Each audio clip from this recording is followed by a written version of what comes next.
தேவனுக்கே மகிமை உண்டாக. ஜீவ வார்த்தையில் வேரூன்றுவோம். அன்பரின் பாதத்தில் என்ற தலைப்பில் ஏசாயா 30ஆம் அதிகாரம் 15ஆம் வசனத்தை பார்ப்போம். அமெரிக்கையும் நம்பிக்கையுமே உங்கள் பலனாய் இருக்கும் என்று இஸ்ரவேலின் பரிசுத்தராய் இருக்கிற கர்த்தராகிய தேவன் சொல்லுகிறார். நம்முடைய ஆவி, ஆத்துமா, சரீரம் மூன்றும் பலனாய் இயங்குவதற்கு கர்த்தராகிய இயேசு கிறிஸ்து 2 வார்த்தைகளை நமக்கு சொல்லி இருக்கிறார். முதலாவது அமெரிக்கையாய் இருப்பது. அமெரிக்கையாய் இருப்பது என்றால் அன்பரின் பாதத்தில் அமைதியாக அமர்ந்திருப்பது. நாம் வாழும் இந்த உலகிலே, இந்த வாழ்க்கை பயணத்தில் நம்மை சுற்றிலும் பலவிதமான பிரச்சனைகளின் சத்தம் தான் தொனித்துக் கொண்டு இருக்கிறது.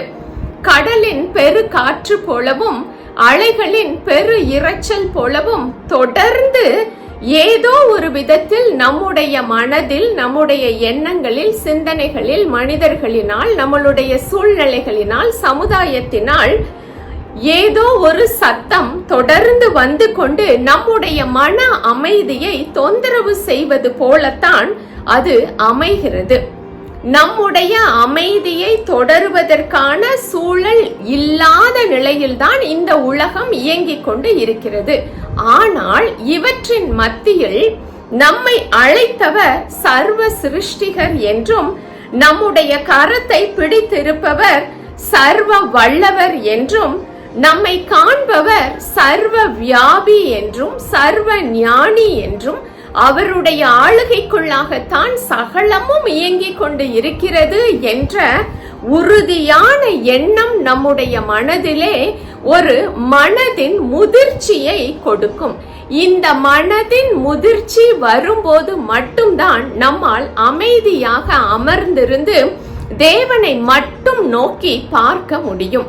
ஆத்துமாவிலும் ஆவியிலும் வளர்ச்சி இல்லாதவர்கள்தான் அமைதியாக அமர முடியாமல் எல்லா விதத்திலும் தன்னுடைய சத்தத்தை எழுப்புகிறவர்களாகவே இருப்பார்கள். மோசே எகிப்தில் வாழ்ந்த காலத்தில் தேவனால் பக்குவப்படுவதற்கு முன்பாக மோசேக்கு இருந்த கோபத்திற்கும் பின்பு 40 ஆண்டுகள் அவர் பக்குவப்பட்ட பின்பு அவர் மிகுந்த சாந்தமுள்ளவராய் தேவனுடைய பாதத்தில் ராப்பகல் அமரும் நிலைக்கு அவருடைய முதிர்ச்சி காணப்பட்டதை நாம் பார்க்கின்றோம். இயேசு கிறிஸ்துவும் தன்னிடத்திலே சர்வ வல்லமையை கொண்டவராய் சிலுவையிலே அவரை அறைவதற்கு அழைத்து சென்ற நிமிஷத்தில் இருந்து அவர் மிகவும் அமைதியாக இருந்ததை நம்மால் பார்க்க முடிகிறது. அவர் பூரண புருஷர், அவர் சம்பூரணம் உள்ளவர். இங்கே தேவனால் பக்குவப்பட்ட ஒவ்வொரு நபரிடமும் இந்த வளர்ச்சியை நம்மால் பார்க்க முடிகிறது.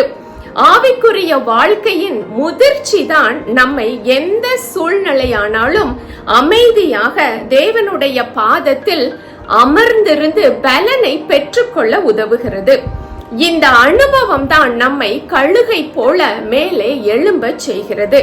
அமைதியான இடத்தில் தேவனிடத்தில் அமர்ந்திருந்து நாம் பெற்றுக்கொள்ளுகின்ற பலன்தான் நம்மை செட்டைகளை அடித்து மேலே மேலே எழும்ப செய்கிறது.